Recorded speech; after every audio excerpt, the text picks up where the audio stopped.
ఇప్పుడు శివాజీ గురించి వైరల్ అవుతుంది కదా, అంటే లైక్ సామాన్లను ఒక ఓడి వాడడం వల్ల ఆయన మీద అందరూ ఫైర్ అవుతున్నారు.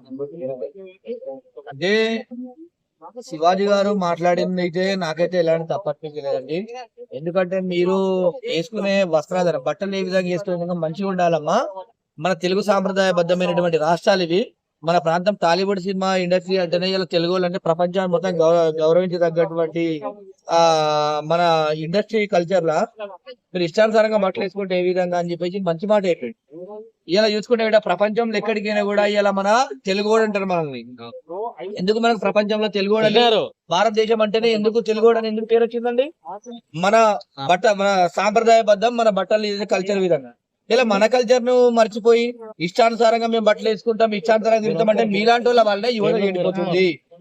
రేపులు ఎక్కువ అవుతున్నాయి రాష్ట్రాలల్లో, క్రైమ్ రేట్ పెరిగిపోతుంది. ఇలా చూసుకుంటే మీరు వేసుకునే బట్టలమ్మా, మిమ్మల్ని చూసుకుంటే మీరు వేసుకునే బట్టల్ని మీరు ఇలా సెలబ్రిటీలు కాబట్టి మీ ఫోటోలు అన్ని తీసిన తర్వాత కూడా మీ కుటుంబ సభ్యులు, మీ పక్కింటోళ్ళు వాళ్ళందరికీ మీరు చూస్తే మీకు ఎంత షేమ్ అనిపిస్తుందండి.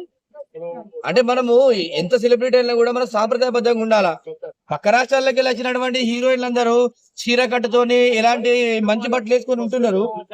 మనము మన సాంప్రదాయబద్ధమైనటువంటి కల్చర్ లో మనం ఉన్నోళ్ళ మనం ఎక్కడికి పోతుందండి. ఏదేమైనప్పటికీ కూడా మంచి వస్త్రాధారణ వేసుకోవాలా, మంచి బట్టలు వేసుకోవాలి. మిమ్మల్ని సెలబ్రిటీలు చూసి యువత ఇన్స్పైర్ అవుతారు.